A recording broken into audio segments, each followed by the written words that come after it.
is stupid.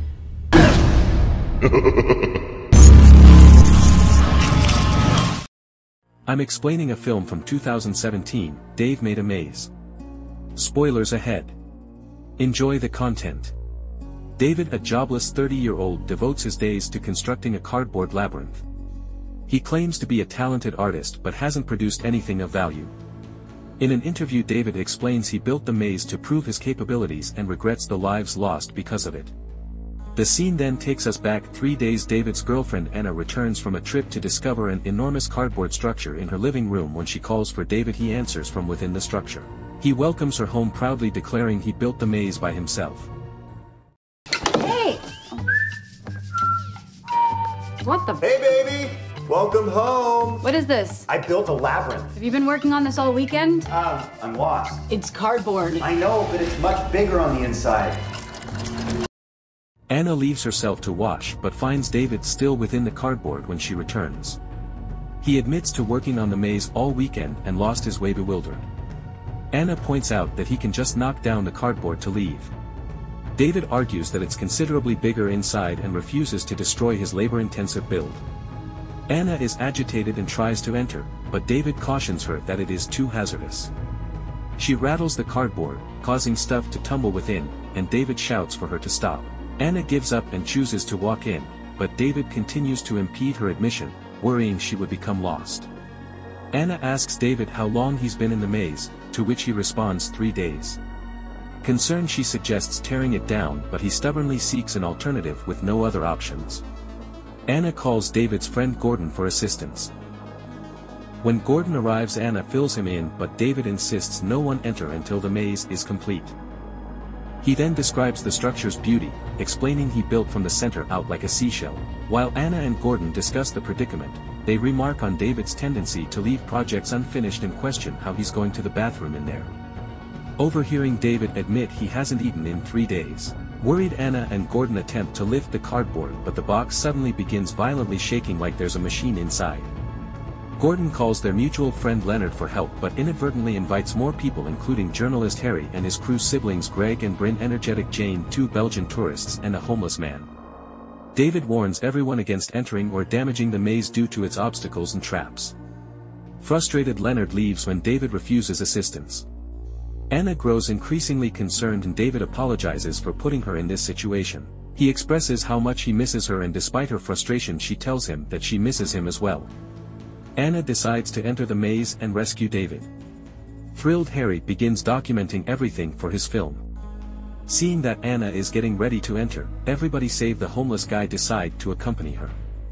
Once inside, they learn that Dave wasn't insane. The structure is significantly larger than it seems from the outside. Can we go in the maze now? Let's go. Stop! Go, go, go, go, go! It is bigger. Gordon has first-hand experience with the labyrinth when he accidentally cuts his finger and the cardboard floor absorbs his blood, while Jane and her pals explore the maze autonomously. Harry and his team trail Annie and Gordon as they seek for Dave, but they quickly realize the labyrinth is more intricate than they expected. Trying to find their way, Harry comes upon a button with a warning not to click it. Ignoring the caution, he pushes the button, causing Gordon to be struck by a ball. The group then encounters a passageway leading to a musical chamber with walls adorned with keyboard designs. They find that they can enter the wall through the black keys, which brings them to a pit filled with discarded paper overlooked by 2 origami birds perched on a balcony. Suddenly, one of the birds strikes, generating terror among the group as the room door closes. Annie hunts for an alternative exit and discovers a giant face sculpture on the wall. She helps the group escape via the sculpture's mouth. Annie is frightened by the experience and tries to understand that the origami creatures are alive. Harry tries to capture her response, but Jane interrupts eagerly, describing her love of exploring the maze. Unfortunately, her exuberance is short-lived when she accidentally sets a trap, culminating in her beheading. Huge.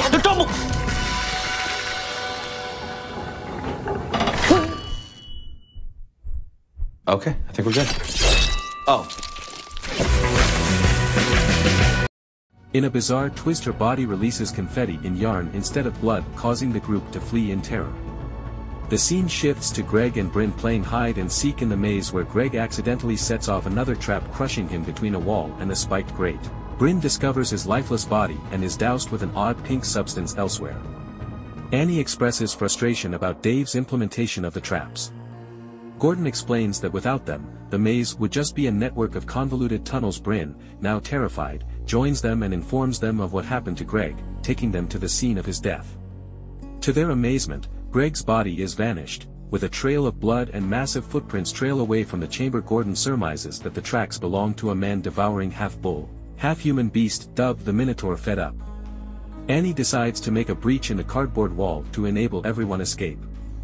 As she does, wind begins to blow and loud noises emanate as if something is attempting to prevent her actions. She succeeds only to find another chamber on the other side, sensing impending danger. The group hastily enters the new room, but Bryn remains behind, transfixed by something. Despite their pleas, a colossal monster quickly snatches her up, ending her life. Fearful, the group flees and finally encounters Dave. Annie leads them through a small door into a peculiar room furnished with a cardboard table and chair. Save for the moment, an argument ensues and everyone blames Dave for their situation. Dave tells them that he told them not to enter, but he still pledges to guide them out. He leads them through a secret door and down a pipe, where they convert into cardboard figurines that demand an explanation from Dave. He assures them all will be well once they return to the apartment. However, the monstrous creature reappears, sending the group running for their lives. David guides the group out of the chamber and at last something positive transpires as they cross a passageway. They all revert to their normal forms. The Minotaur chases them, but David constructs a temporary barrier to dissuade him. Tensions rise once more as everyone wishes to flee the labyrinth, resulting in heated arguments. When the situation escalates, David intervenes. Instead of trying to defeat the maze, we've got to complete the maze. We're not just doing that because it rhymes. Well, then how about instead of trying to diminish it, you guys help me finish it? Oh! Yes! Yes! He's back. Revealing that the only way out is to finish constructing the incomplete maze. However, Annie forbids him from proceeding and instead commands him to lead them out reluctantly. David complies, and as they search for an exit, they come across an unfamiliar wall.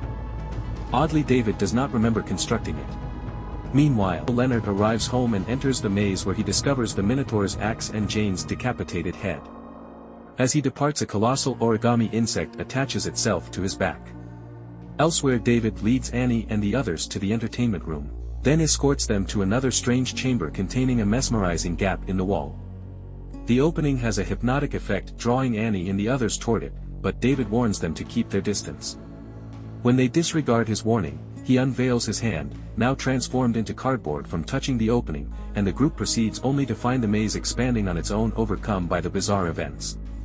David pleads for help in defeating the giant so he can complete the maze and return home. Regrettably, the group rejects the idea in the midst of the chaos. Harry proposes interviewing David for a documentary, to which he agrees. During the interview, David confesses his self-loathing for being a jobless 30-year-old reliant on his parents. He made the maze to prove his powers to them and others, and he apologizes for the deaths within the labyrinth affected by his fragility, and he promises to assist him escape. Reinvigorated, the party strategizes their escape. Gordon believes that the developing maze must have a heart that they can find and destroy. David believes that everything has a weak spot, but he did not construct one for the maze due to fear of destruction. Gordon responds that not finishing the maze means never failing. Annie empathizes with David, emphasizing that everyone experiences failure, which is a natural part of life. She then encourages him to create the chrysalis so they can destroy it and escape. The group resumes exploring the maze, encountering Bryn, who was previously killed and is now a paper figure affixed to the wall. Despite her request for high fives, they decline, suspecting a trap. David and Annie continue searching for their objective while Gordon and the others stay behind. David and Annie eventually discover a dim tunnel leading to the maze's core, where they construct the heart of the maze. After its completion, Annie hacks through the cardboard with a sword. Sensing this, the group restrains Bryn to protect Annie, but Bryn morphs into a massive hand and vanishes, dragging the cameraman. The remaining members rejoin David and Annie at the core.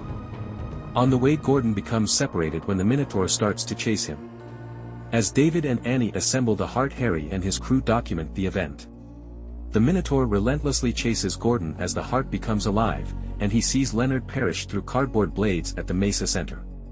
David smashes the heart with his sword, causing the entire edifice to collapse.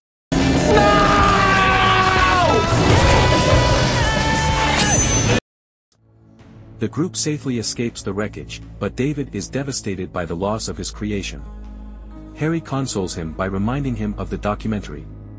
They clean up the debris and dispose of it outside. As they leave, the Minotaur and an origami bird emerge, seeking vengeance on humanity. Thanks for watching. Your support would be appreciated. I hope to see you next time.